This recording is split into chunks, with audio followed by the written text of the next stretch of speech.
Welcome back to Farm Theory News. Let's try that again, but without the when I sit down. Welcome back to Farm Theory News. A little bit of behind the scenes there for you.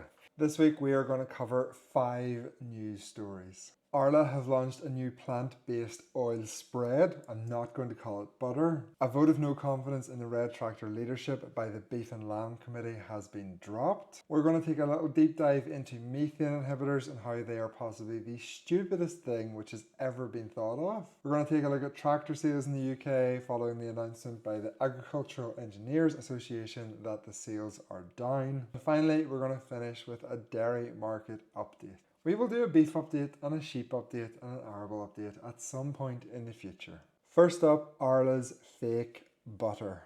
Now I have an opinion on this that might get me in trouble. But for once, it might get me in trouble with all of you. I actually don't mind one bit that a dairy company is selling plant-based products. The idiots who are going to buy this stuff are never going to buy dairy products, so we may as well capture the value for farmer members rather than letting another company outside of agriculture capitalize on that market. I have a young daughter, she is dairy free, so there is constantly oat milk in our house, and I would rather be giving a dairy owned cooperative my money rather than a woke anti-farming company.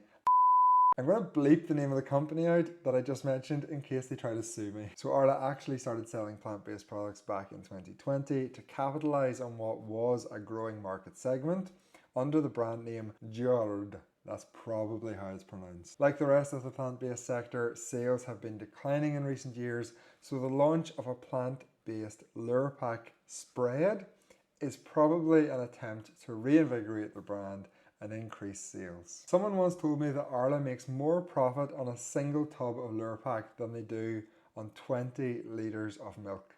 On a slight tangent, it is wonderful to see the collapse of the plant-based meat companies. It seems pretty clear to me that we are now past the high water mark for the veganuary anti-farming fake meat trend. So many people must have lost money on things like Beyond Meat.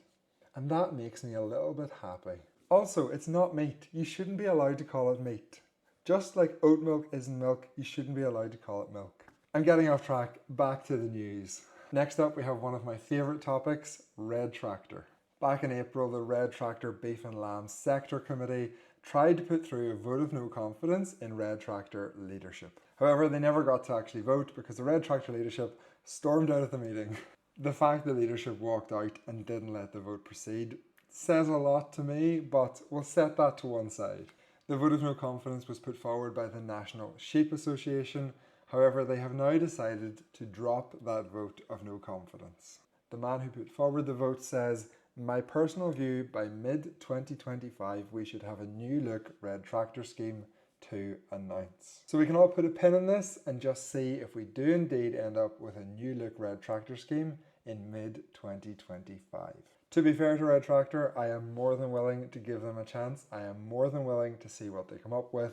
And let's just hope that they truly have learned the lesson of the Greener Farm commitment and they are willing to listen to what farmers are telling them. And I do actually think they're trying. Also, I have my inspection in a couple of months, so I have to start trying to mend bridges. So Red Tractor's great. Our next news story is about methane inhibitors being used in dairy cows in the UK. Now, as I've covered many times, methane from cattle is not an emission. The carbon source is from the air. It makes no sense. No one's feeding the cows oil or gas. This whole thing is ridiculous. But we're setting that aside for 1 second to just focus on methane inhibitors. There are plans from the UK government to force farmers to use methane inhibitors if they prove effective, and Marks & Spencer's is investing £1 million into trialling methane inhibitors on their 40 dairy farms. So this is a direction of travel which people think we should go. However, there is a fundamental problem with methane inhibitors, and it's to do with the short-lived nature of methane gas. Let's say hypothetically, I feed my cows a methane inhibitor and they reduce my methane output by 20%. For the next 12 years, my cow's contribution to global warming will gradually decrease, right up until year 12 when I have realised a 20% reduction in my global warming potential from my dairy herd. So we feed a methane inhibitor And 12 years later, we have our 20% reduction. However, you then have to pay to feed that inhibitor, which is around £80 a cow a year, forevermore, for zero further benefit to the climate. It is so insanely stupid. I have no clue how it is seriously be considered as a proposal. £80 per cow per year, you get a benefit for 12 years, and then no further benefit. And if at any point you stop feeding the methane inhibitor, your emissions go back to where they were before you even started.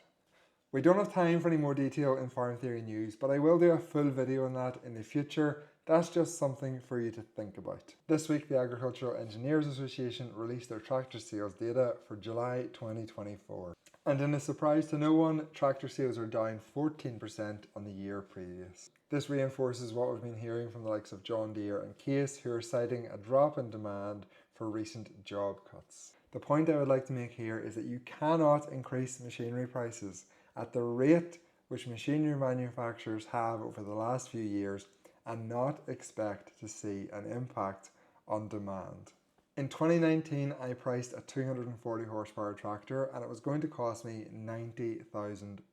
In 2022, I priced the same tractor and it was £150,000. On another tangent, 30% of UK tractor sales are John Deeres. There is almost 3 times as many John Deeres sold in the UK as Massey Fergusons. There's nearly as many Kubutas sold in the UK as Massey Fergusons. This has really surprised me. And our final piece on Farm Theory News this week is a dairy market update. Milk price indicators are generally up across the board, with the GDT taking a 5.5% increase, following on from a 0.5% increase 2 weeks earlier. Similar increases were recorded in UK wholesale prices and also in the European dairy auctions. To put this number into a milk price, the MPI, which is the milk price indicator, was up about 1 pence a litre last month, and the MCVE, which is like a manufacturing litre index, was up 1.5 pence for July. These milk price increases are not being driven by demand, they are being driven by the fact that global supply is down by 0.5%. In the UK, milk volumes are down 1.2% year to date, and in the US, in May, there was a drop of 0.9%.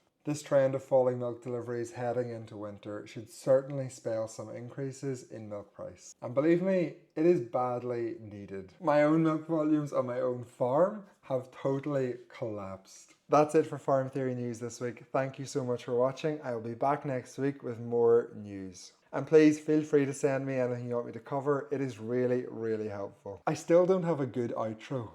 Farm Theory News, your trusted source. No. Farm Theory News, your best. No. No, I want something positive. I need something positive. Farm Theory News, the best news. No, that's terrible.